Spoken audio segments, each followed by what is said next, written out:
Bangladesh cricket team ने test में एक नई तारीख रकम कर दी है। बड़ा भूचाल आ गया वर्ल्ड टेस्ट चैंपियनशिप के पॉइंट्स टेबल पर। इस पर बात करेंगे। नसीम शाह कब पाकिस्तान टीम को वापस ज्वाइन कर रहे हैं और खास तौर पर कि नसीम शाह पीएसएल में किस टीम की तरफ से एक्शन में नजर आएंगे। वो तमाम जो चीजें हैं, खबरें हैं, वो क्लियर आज हो गई हैं क्योंकि ऑफिशियली अपडेट उनके हवाले से आ गई है। और पाकिस्तान क्रिकेट बोर्ड ने अभी कंफर्म किया है, जो पाकिस्तान क्रिकेट बोर्ड का ऑफिशियल हैंडल है फेसबुक, जहां पर पाकिस्तान क्रिकेट टीम का एक पाकिस्तान सुपर लीग के नाम से अकाउंट है, तो वहां पर तस्दीक की गई है कि नसीम शाह इस दफा पाकिस्तान सुपर लीग के अंदर आपको इस्लामाबाद की तरफ से एक्शन में नजर आएंगे। हालांकि र्यूमर बहुत सारे थे, कभी उनकी क्वेटा में एंट्री, कभी वो पाकिस्तान सुपर लीग के लिए क्वेटा में रहेंगे, कभी मुल्तान सुल्तान में, कभी कराची किंग में, कभी पेशावर ज़ल्मी में जा रहे हैं, कभी लाहौर में आ रहे हैं। तो ये तमाम खबरें अब जो है वो खत्म हुई है, इनका कला कमा हुआ है और नसीम शाह फाइनली इस्लामाबाद यूनाइटेड के साथ उनकी ट्रेड हुई है मुल्तान सुल्तान की। और इस्लामाबाद यूनाइटेड अब एक खिलाड़ी तो उनको लेगा और एक खिलाड़ी उनके बदले में देगा भी। तो उन्होंने जो क्वेटा ग्लैडिएटर के साथ ये ट्रेड की है, वो नसीम शाह के बदले में मोहम्मद वसीम जूनियर और उसके साथ साथ टेस्ट जो स्पिनर अबरार अहमद है, जिन्होंने अभी वर्ल्ड कप में रिजर्व खिलाड़ियों में शामिल थे, तो उनको ये शामिल किया है कि नसीम शाह अगर इस्लामाबाद यूनाइटेड जाते हैं तो फिर मोहम्मद वसीम जूनियर और अबरार अहमद, इन दोनों में से कोई एक खिलाड़ी जो है वो क्वेटा की तरफ जो है वो जाएगा। और अगर आप इन तीनों की बात करो, अबरार हो, नसीम शाह हो या फिर मोहम्मद वसीम जूनियर हो, जिस भी टीम में से ये खेलते हैं, ये हर प्लेइंग 11 का हिस्सा होते हैं। तो नसीम शाह के बदले में ठीक ऑप्शंस हैं जो अब जेरे गौर हैं। अब देखते हैं कि वो फास्ट बॉलर को शामिल करते हैं अपनी टीम के अंदर या स्पिनर को शामिल करते हैं। क्वेटा क्योंकि थोड़ा सा मुश्किलात का शिकार है फास्ट बॉलिंग के शोबों में, तो शायद वो मोहम्मद वसीम जूनियर के बदले में नसीम शाह को जो है वो देंगे। और उसके बाद खबर शामिल कर लेते हैं कि नसीम शाह पाकिस्तान टीम को कब ज्वाइन करेंगे।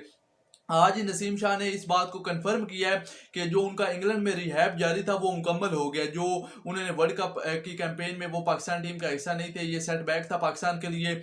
ऑस्ट्रेलिया के टूर पर उनकी in swing yorker slower one की बड़ी लोगों को उम्मीद थी, बट वो इस दौरे के लिए भी रिकवर नहीं हो पाए। लेकिन अब खबर आ रही है कि नसीम शाह ने खुद इस बात को कन्फर्म किया है कि उनका रिहैब इंग्लैंड में मुकम्मल हो गया और वो जल्द जो है वो पाकिस्तान वतन वापस लौट रहे हैं और अपनी दोबारा ट्रेनिंग का आगाज कर देंगे। इसका मतलब है कि वो पाकिस्तान की जो ऑस्ट्रेलिया वाली टेस्ट सीरीज है, इसमें तो आपको मुकम्मल एक्शन में नजर नहीं आएंगे, लेकिन इसके बाद जो 12 जनवरी से न्यूजीलैंड के साथ 5 T20 मैचों की सीरीज शुरू हो रही है पाकिस्तान की, उसमें नसीम शाह बतौर फास्ट बॉलर शामिल होंगे। एक हारिस रऊफ होगा, एक शाहीन शाह अफरीदी होंगे और एक नसीम शाह होंगे। तो मेरा पाकिस्तान क्रिकेट बोर्ड से स्पेशली दरखास्त है कि अगर ये सारे बॉलर फिट होते हैं तो इनमें से कम एक फास्ट बॉलर शाहीन शाह अफरीदी को आप आराम दे लें, क्योंकि वो आपका कप्तान भी है।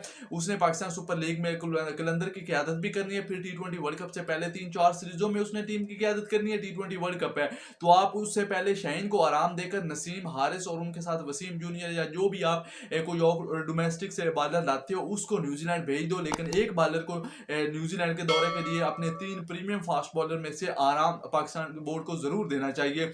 उसके बाद खबर शामिल कर लेते हैं। आज वर्ल्ड टेस्ट चैंपियनशिप में बड़ा भूचाल आया जब न्यूजीलैंड ने 150 रन के बड़े मार्जिन से बांग्लादेश ने न्यूजीलैंड को शिकस्त दी और सैलेट इंटरनेशनल ग्राउंड के अंदर बांग्लादेश ने यह तारीख रकम की, जहां इससे पहले वो ऑस्ट्रेलिया को हरा चुका है, इंग्लैंड को, श्रीलंका को, बड़ी बड़ी टीमों को वो शिकस्त दे चुका है। सिर्फ 3 टीमें अब उसके जकड़े में नहीं आ रही, एक पाकिस्तान है, एक साउथ अफ्रीका है और एक इंडिया है। ये 3 ऐसी टीमें हैं जिनके खिलाफ अभी बांग्लादेश ने कोई टेस्ट मैच नहीं जीता।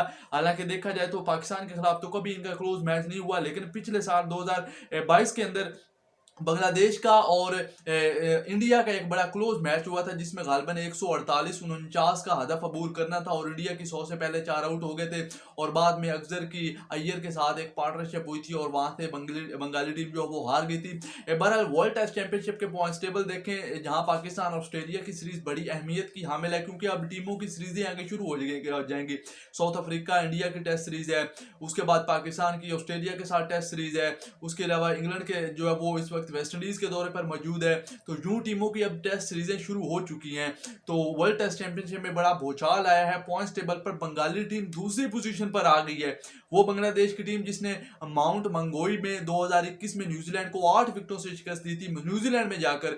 और जब आपको यकीन हो जाता है कि यार इस टीम के खिलाफ हम जीतते हैं और हम इसको हरा सकते हैं, तो फिर आप फुल एफर्ट करते हो, आपके तमाम इंडिविजुअल बड़ी एफर्ट करते हैं। और इसका सिला बंगाली टीम को मिला कि घर में उन्होंने रिकॉर्ड तारीख साज रकम मैच जीता।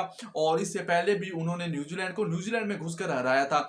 न्यूजीलैंड को न्यूजीलैंड में हराना बड़ा मुश्किल है और हम जब भी जाते हैं एक इनिंग और कुछ रनों से हारते हैं। और न्यूजीलैंड के इस शिकस्त से और बंगाली टीम की इस बांग्लादेश में फतह से कम पाकिस्तान क्रिकेट बोर्ड को यह मैसेज जरूर गया होगा कि जब कोई टीम अपने घर में आप बुलाते हो तो फिर जो पिचेस होती हैं वो अपने तरीके से तैयार करो। न्यूजीलैंड में अगर बांग्लादेश टीम जाएगी वो तो वहां पर बाउंसी और ग्रीन विकेटें बनाएंगे अपने फायदे के लिए, जहां पर अच्छा बाउंस हो, क्योंकि उनके खिलाड़ी बाउंस खेलना पसंद करते हैं। बॉलर्स उनके ऐसे जो बाउंसर से विकेटें हासिल करते हैं। लेकिन जब वो बांग्लादेश में आएंगे तो उन्हें पता है कि इन्होंने स्लो जो पिचें होंगी जहां पर स्पिन काफी टर्न मिलेगी स्पिनरों को, तो वहां पर इन जो इंग्लिश खिलाड़ी हैं इन्होंने फंस जाना है। तो फिर वो उस अंदाज से विकेटें तैयार करते हैं और कामयाबी भी देखें उनको मिली है। जब पाकिस्तान में यही न्यूजीलैंड और इंग्लैंड क्रिकेट टीम आई थी तो हमें क्या पड़ी थी कि हमने बैटिंग विकेटें बनाई, कि हम डर गए थे कि हमने बाबर आजम और दीगर के रिकॉर्ड दिखाने थे पाकिस्तानियों को कि ये लो जी इतने हमारे खिलाड़ी रन बना रहे।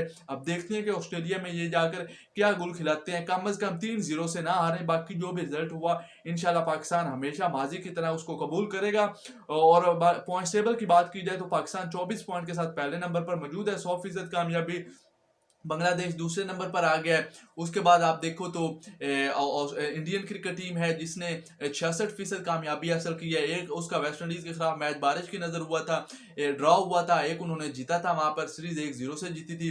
फिर ऑस्ट्रेलिया मौजूद है, फिर आपको वेस्ट इंडीज नजर आ रहा है, फिर आपको इंग्लैंड नजर आ रहा है और बाकी टीमों के पास कोई भी पॉइंट मौजूद नहीं है। साउथ अफ्रीका एक ऐसी टीम है जिसने अभी कैंपेन का आगाज इंडिया के खिलाफ करना है और इंडिया ने अपनी दूसरी ये वाली टेस्ट सीरीज अवे खेलनी है। पहले वो वेस्ट इंडीज से जीत चुका है, पाकिस्तान एक जीत चुका है, एक वो अभी जा रहा है। तो अब देखते हैं कि ऊंट किस करवट बैठता है।